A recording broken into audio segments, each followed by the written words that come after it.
Original character of Kolikapudi Srinivasarao. సమస్య ఉంటే నేను మళ్ళీ చెప్తున్నా, ఓట్ల కోసం నేను ఏం చేయను. నేను చేసే పనులకే ఓట్లు కావాలి. ఓట్ల కోసం నేను ఏం చేయను. నేను చేసే పనులకే ఓట్లు రావాలి. ప్రజల మనసులు గెలవాలి. తిరువూరు సీటు గెలవాలి. చంద్రబాబు నాయుడు గారిని ముఖ్యమంత్రిగా మనం మళ్లీ చూడాలి 4వ సారి. అదేవిధంగా విజయవాడ పార్లమెంటు నియోజకవర్గంలో 7 నియోజకవర్గాల్లో తిరువూరు నుంచి కేశినేని చిన్ని అన్నకి అత్యధిక మెజారిటీ ఇచ్చే విధంగా రాబోయే రోజుల్లో ప్రజల దగ్గరికి వెళ్లి పోలింగ్ పెంచి మన ఓటింగ్ పెంచి భారీ మెజారిటీతో తిరువూరుని గెలిపించామని, ఆ ప్రక్రియలో నేను మళ్లీ చెప్తున్నాను, ఇప్పుడు ఎన్నికలు ఉన్నాయనే కాదు, ఎన్నికలు లేకపోయినా నేను ఇలానే పనిచేస్తాను. ఎన్నికలతో సంబంధం లేకుండా నేను ఇలానే పనిచేస్తాను. నిన్న ఉదయం ఒక డ్రైనేజ్ సమస్య గురించి పనిచేస్తే ఈ రోజు మున్సిపాలిటీ అధికారులు వచ్చి ఆ డ్రైనేజ్ సమస్యని పరిష్కరించారు. ఈ రోజు ఇంకొక డ్రైనేజ్ సమస్య గురించి డ్రైనేజీలో కుర్చీ వేసుకొని కూర్చుంటే సచివాలయం నుంచి సంబంధిత అధికారి శానిటరీ ఇన్స్పెక్టర్ వచ్చి రేపు ఈ రోజు చేపిస్తాం సార్ అని చెప్పారు. కాబట్టి నన్ను ఎవరన్నా కలవటానికి వచ్చినప్పుడు సమస్యలు చెప్పండి, ఆయన గురించి ఈయన గురించి చెప్పకండి. ఎవరైనా సరే మీకు ఒక రహస్యం చెప్తా, నాకు ఎవరైనా సరే నాతో క్లోజ్గా ఉండాలంటే ఒక రహస్యం చెప్తా, ఎవరి మీద సాడీలు చెప్పకపోతే నేను వాళ్ళని ప్రేమిస్తా.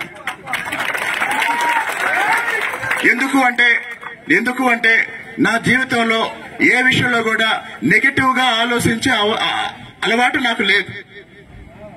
ఒకవేళ ఎవరి వల్ల నాకు నష్టం జరిగింది అనుకుంటే తప్పుకొని నా దారి నేను వెళ్ళిపోతా. ఆ వ్యక్తిని వదిలేసి తప్పుకొని నా దారి నేను వెళ్ళిపోతా. కాబట్టి తిరువూరు అభివృద్ధి కోసం పనిచేస్తా. తిరువూరులో తెలుగుదేశం జెండా ఎగరడానికి పనిచేస్తా. ఈ లక్ష్యాలతో పనిచేద్దాం.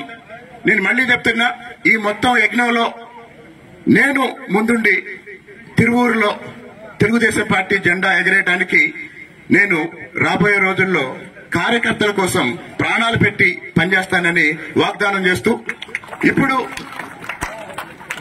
మన నాయకుల్లో వాస్తవానికి నాకు అర్థమైంది ఏంటంటే, తిరువూరు నియోజకవర్గంలో ఉన్నంత మంది సీనియర్ నాయకులు, అనుభవజ్ఞులు, లేకపోతే రాజకీయంగా అన్ని తెలిసిన వాళ్ళు దాదాపు చాలా తక్కువ నియోజకవర్గాల్లో ఉంటారు. మరి ఇంతమంది అనుభవజ్ఞులు ఉన్నప్పుడు, ఇంతమంది సేనాలు ఉన్నప్పుడు ఎందుకు పార్టీ ఓడిపోతుందని నన్ను నేను ఒకసారి ప్రశ్నించుకున్నా. ఎంతమంది మీరు చంద్రమండలంలో చూస్తే చాలా నక్షత్రాలు ఉంటాయి. తిరువూరు నియోజకవర్గం కూడా చంద్రమండలమే, కావాల్సిన నక్షత్రాలు ఉన్నాయి. మరి ఎందుకు ఇంతమంది నాయకులు ఉన్న పార్టీ ఓడిపోతుందంటే, సైన్యాధికారులు ఉన్నారు కానీ కత్తి లేదు. సైన్యాధికారులు ఉన్నారు కానీ వాళ్ళకి తుప్పుపట్టిన కత్తిచ్చారు, యుద్ధం చేయమన్నారు. వాళ్ళ కష్టాలు వాళ్ళు పడ్డారు, నష్టాలు పడ్డారు. రాజకీయంగా నాకైతే ఒకటి చెప్తాను, ఈ వేదిక మీద ఉన్న వాళ్ళంతా రాజకీయంగా, ఆర్థికంగా, వ్యక్తిగతంగా నష్టపోయిన వాళ్లే పార్టీ కోసం.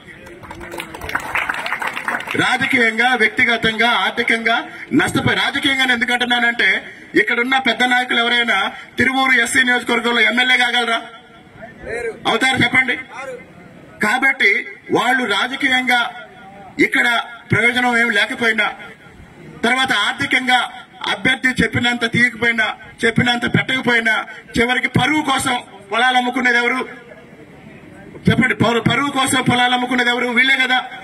కాబట్టి నేను మళ్లీ చెప్తున్నా, చిన్న మనస్పర్ధల వల్ల, మనం పోల్ మేనేజ్మెంట్ లో చేసిన తప్పుల వల్ల, మనం అభ్యర్థిగా పెట్టిన వాళ్ళ నిర్లక్ష్యం వల్ల గతంలో ఓడిపోయాము. రేపు గెలవబోతున్నాము. ఈ సమావేశాన్ని నా తరపున అధ్యక్షత వహించి నడిపించమని సోదరుడు వాసం ముని గారిని కోరుతున్నాను.